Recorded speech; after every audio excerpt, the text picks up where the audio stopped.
பாஸ்கா காலம் 4வது வாரத்தின் ஞாயிறு தினத்திலே 3ஆம் ஆண்டுக்குரிய இறைவார்த்தைகளின் தளத்திலே நாங்கள் சிந்திக்க இருக்கிறோம். இன்றைய நாள் இறைவார்த்தைகள் நல்லாயனாக தன்னை சித்தரிக்கிற இயேசுவின் வழியிலே ஒவ்வொருவரையும் நல்ல ஆயன்களாக திகழ இன்றைய நாள் நம்மை அழைக்கிறது. நல்ல என்கின்ற அந்த வார்த்தையை எங்களுடைய ஒவ்வொருவருடைய பணிக்கு முன்னால் நாங்கள் இட்டு அதை தகுதியுள்ள விதத்திலே ஆற்ற இன்றைய நாள் அழைப்பதை உணர்ந்து கொள்வோம். இன்றைய நற்செய்திக்கு நாங்கள் செவிமடுப்போம். யோவான் எழுதிய நற்செய்தியிலிருந்து இன்றைய வார்த்தை நமக்கு தரப்படுகிறது. அதிகாரம் 10 வசனங்கள் 27 முதல் 30 நிறைவு பெற. அக்காலத்தில் இயேசு கூறியது, என் ஆடுகள் எனது குரலுக்கு செவிசாய்க்கின்றன, எனக்கும் அவற்றை தெரியும், அவையும் என்னை பின்தொடர்கின்றன. நான் அவற்றிற்கு நிலை வாழ்வை அளிக்கின்றேன், அவை என்றுமே அழியா. அவற்றை எனது கையிலிருந்து யாரும் பறித்து கொள்ள மாட்டார். அவற்றை எனக்கு அளித்த என் தந்தை அனைவரையும் விட பெரியவர். அவற்றை என் தந்தையின் கையிலிருந்து யாரும் பறித்து கொள்ள இயலாது. நானும் தந்தையும் ஒன்றாய் இருக்கின்றோம். இது கிறிஸ்து வழங்கும் நற்செய்தி. கிறிஸ்துவே உமக்கு புகழ். பிரியமான சகோதரங்களே, எமது மறைந்த திருத்தந்தை பிரான்சிஸ் அவர்கள் தான் பாவித்த மக்களை சந்திக்க செல்வதற்காக பாவித்த வாகனத்தை காசாவிலே, அந்த எருசலேமிலே கொல்லப்பட்ட, அநாதைகளாக்கப்பட்ட, பாதிக்கப்பட்ட, காயமுற்ற பல்லாயிரக்கணக்கான சிறுவர்களின் நிலை கருதி அவர்களுடைய பயன்பாட்டுக்காக தன்னுடைய வாகனத்தை கையளித்திருக்கிறார் என்கிற செய்தியை நாங்கள் பார்த்தோம். கடந்த செவ்வாய்க்கிழமை உள்ளூராட்சி தேர்தல், கட்சிகளுடைய போராட்டங்கள், மக்களுடைய தெரிவுகள், இதில் 50% வாக்களிப்புகள் என்றால் 48% மக்கள் வாக்களிக்க செல்லாத ஒரு நிலை. சிங்கள தேசிய கட்சிகள் எமது வடகிழக்கு மாகாணங்களிலே ஊடுருவ எத்தனிக்கின்றன, சில இடங்களை கைப்பற்றியும் இருக்கின்றன. காலாதிகாலமாக இருந்த ஒரு சில கட்சிகள் ஒரு தொங்கு நிலையை கூட அடைய வேண்டி இருந்தது. கடும் போராட்டத்தின் மத்தியிலே சில இடங்களை கைப்பற்றி இருக்கிறார்கள். சில கட்சிகள் கடுமையாக போராடி அந்த இடத்தை பிடிக்க முடியாமல் தோற்று போயிருக்கிறார்கள். இவரா அவரா என்கிற ஒரு கேள்வி மக்கள் மத்தியில் இருந்தது. இந்த கடந்த வாரங்களிலே பல சமூக சேவையாளர்கள் என்று பல முகநூல்களிலே நாங்கள் பார்த்தோம். தேர்தலிலே போட்டியிடுகிற ஒவ்வொருவரையும் சமூக சேவையாளர்கள் என்று தம்மைத்தாமே அவர்கள் பிரபல்யப்படுத்த முனைந்து கொண்டிருந்தார்கள். இது ஒரு வகை வாஸ்தவமானது தான். இயேசு ஆண்டவர் கூட தன்னை நல்ல ஆயன் நானே என்று சொன்னார். இப்பொழுது பல அரசியல் தலைவர்கள், சமூக தலைவர்கள், சமய தலைவர்கள் தாங்களும் நல்லவர்கள் என்று சொல்ல முனைகிறோம், நாங்கள் உட்பட. இதில் உண்மையிலே நாங்கள் நல்ல என்கின்ற அந்த வார்த்தைக்குரிய மனிதர்களாக இருக்கிறோமா என்பதுதான் இங்கு நாங்கள் கேட்கின்ற ஒரு கேள்வியாக இருக்கிறது. இன்றைய இந்த முதல் வார்த்தையை நாங்கள் பார்க்கிற பொழுது திருத்தூதர் பணிகள் நூலிலிருந்து எடுக்கப்படுகிற இந்த வார்த்தையிலே பவுலும் பர்னபாவும் பெருகையிலிருந்து புறப்பட்டு சென்று பிசிதியாவில் உள்ள அந்தியோக்கியாவை அடைகிறார்கள். ஓய்வு நாளன்று அவர்கள் தொழுகை கூடத்திற்கு சென்று அங்கு அமர்கிறார்கள். தொழுகை கூடத்தில் இருந்தோர் கலைந்து சென்ற போது பல ஜூதர்களும் ஜூதம் தழுவி கடவுளை வழிபட்டவர்களையும் பவுலையும் பர்னபாவையும் பின்தொடர்கிறார்கள். இவ்விருவரும் அவர்களோடு பேசி கடவுளின் அருளில் நிலைத்திருக்கும்படி அவர்களை தூண்டுகின்றனர். அந்த தூண்டுதல் அங்கு அர்த்தம் பெறுகிறதா என்பதை நாங்கள் சிந்திக்க வேண்டி இருக்கிறது. அடுத்து வந்த ஓய்வு நாளில் ஆண்டவரின் வார்த்தையை கேட்க ஏறக்குறைய நகரத்தார் அனைவரும் கூடி வருகின்றனர். மக்கள் திரளை கண்ட ஜூதர்கள் பொறாமைப்படுகிறார்கள். அந்த பொறாமை என்பது ஒரு பெரும் தீமையான ஒரு விடயமாக இருக்கிறது. பலருடைய வாழ்வில் இந்த பொறாமை இருக்கச் செய்கிறது. நல்லவனாக வாழ இந்த பொறாமை ஒரு பெரும் எதிரியாக இருக்கிறது. இங்கே பவுலும் பர்னபாவும் துணிவுடன் ஆண்டவருடைய வார்த்தையை அறிவிக்கிறார்கள். அவர்கள் அந்த வார்த்தையை அறிவித்ததனால் பிற இனத்தர் மகிழ்ச்சி அடைகிறார்கள், ஜூதர்கள் கவலையடுகிறார்கள், பொறாமைப்படுகிறார்கள், வேதனைப்படுகிறார்கள். அவர்களுக்கு எதிராக அவர்கள் திட்டமிடுகிறார்கள். தங்களுடைய நாட்டில் இருந்தே இந்த பவுலையும் பர்னபாவையும் துரத்தி விடுகிறார்கள். நல்ல ஆயன்களாக சென்றவர்கள் பல இடங்களிலே துரத்தப்படுகிறார்கள். இங்கே பவுலும் பர்னபாவும் துரத்தப்பட்டது போலதான் பல இடங்களிலும் பல தலைவர்கள் துரத்தப்படுவதை, நல்லவர்கள் துரத்தப்படுவதை நாங்கள் பார்க்கிறோம். இங்கே நல்லவர்களாக வாழ்தல் என்பது அவ்வளவு ஒரு கடினமானதான ஒரு காரியமாக இருக்கிறது. இன்றைய பதிலுரை பாடலை நாங்கள் பார்க்கிற பொழுது, நாங்கள் இறைவனுடைய மக்கள், அவர் மேய்க்கின்ற ஆடுகள் என்று சொல்லப்படுகிற இந்த வார்த்தை, நாங்கள் இறைவனால் மேய்க்கப்படுகிற ஆடுகள், நல்ல மேய்ப்பனால் மேய்க்கப்படுகிற ஆடுகள் நாங்கள். அவை நல்ல மேய்ப்பனால் மேய்க்கப்படுகிற ஆடுகளாகிய நாங்கள் அந்த நல்ல மேய்ப்பனுடைய வழியிலே செல்ல அழைக்கப்படுகிறோம்.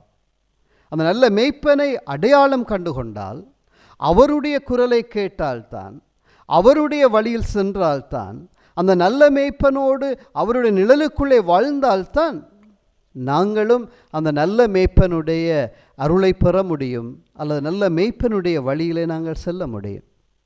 இன்று பல அரசியல் தலைவர்கள், சமூக தலைவர்கள், சமய தலைவர்கள், அல்லது குடும்ப தலைவர்கள், அல்லது அதிகாரிகள் எத்தனை பேர் நாங்கள் உம்மை நல்ல அரசியல்வாதி, நல்ல கட்சி தொண்டன், நல்ல கட்சி தலைவன், நல்ல சமூக தலைவன், நல்ல குடும்ப தலைவன், நல்ல குடும்ப தலைவி, நல்ல பெற்றோர் என்று சொல்ல முடிகிறது?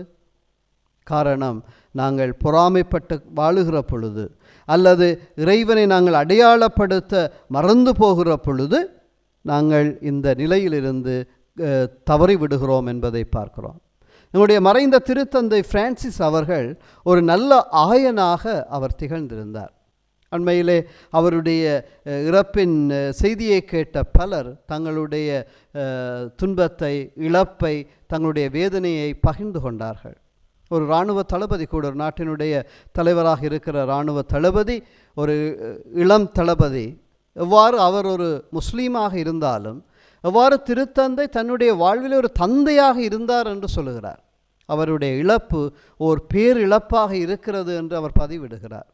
இன்னும் எத்தனையோ பேர் அவரை ஒரு தந்தையாக, பப்பா பப்பா என்று அவர்கள் அழைப்பதை நாங்கள் பார்க்க முடிகிறது. ஆகவே நாங்களும் அவரை திரு தந்தை என்று அழைக்கிறோம். அவர் நல்லொரு தந்தையாக எங்களுடைய வாழ்வில் இருந்திருக்கிறார். அது நாங்களும் பிறருடைய வாழ்வில் நல்ல என்கின்ற அந்த வார்த்தைக்குரிய பணியை நாங்கள் ஆற்றுவது இறைவனுடைய அழைப்பாக இருக்கிறது. இன்றைய இரண்டாவது வார்த்தையிலே, திருவழிபாட்டு நூலிலிருந்து வருகிற இந்த வார்த்தையில், அரியணை நடுவில் இருக்கும் ஆட்டுக்குட்டி அவர்களை மேய்க்கும், வாழ்வு அளிக்கும் நீரூற்றுகளுக்கு வழிநடத்தி செல்லும் என்று சொல்லப்படுகிறது. ஆண்டவர் இயேசு எங்களை மேய்க்கிற ஆயனாக, எங்களை நீரூற்றுகளுக்கு அழைத்து செல்லுகிற ஆண்டவராக இருக்கிறார். அவருடைய குரலை கேட்டு அவருடைய வழியில் சென்று அவருடைய பாத சுவடுகளிலே எங்களுடைய பாதங்களை பதித்து நாங்கள் பயணிக்க அழைக்கப்படுகிறோம். நல்ல பங்கு தந்தையாக, நல்ல ஒரு ஆயனாக, நல்ல ஒரு மெய்ப்பனாக நாங்கள் ஒவ்வொருவரும் வாழ வேண்டியவர்களாக இருக்கிறோம். நல்ல ஒரு குடும்ப தலைவனாக, நல்ல ஒரு குடும்ப தலைவியாக நாங்கள் வாழ அழைக்கப்படுகிறோம். துன்பிற்றிருக்கிற மக்களுக்கு ஆறுதல் கொடுக்கிறவர்களாக, துயரிட்டிருக்கிறவர்கள் மத்தியில் ஒரு மகிழ்ச்சியின் அடையாளமாக, சோதனை வேதனைகளோடு வாழுகிற மக்களுக்கு ஆறுதல் கொடுக்கிறவர்களாக நாங்கள் வாழ முனைகிற பொழுது அந்த நல்ல மனிதர்களாக நாங்கள் வாழுகிறோம், மாறுகிறோம். எனவேதான் இன்றைய நற்செய்தியிலே ஆண்டவர் எங்களுக்கு நினைவூட்டுகிறார், நான் என் ஆடுகளுக்கு நிலை வாழ்வை அளிக்கின்றேன். இந்த வார்த்தையை நான் வாசிக்கிற பொழுது, இந்த வார்த்தைகளை நான் அடிக்கடி என்னுடைய சிந்தனையிலே வருகிற பொழுது நான் அடிக்கடி நினைத்து கொள்வது காணாமலாக்கப்பட்ட நிகால் ஜிம் பிரவுன் அடிகளார். அந்த அலைப்பிட்டி மக்கள் மத்தியிலே வாழுகிறார். பொறுப்படுத்த சில நாட்கள் அங்கு விடுதலை புலிகளுக்கும் இராணுவத்துக்கும் இடையிலான போர் ஆரம்பமாகிறது. இராணுவத்தினுடைய செல் தாக்குதலே மக்கள் கொல்லப்படுகிறார்கள், காயப்படுத்தப்படுகிறார்கள். தண்ணீரே இன்றைய வசதியற்ற ஒரு நிலை மாறுகிறது.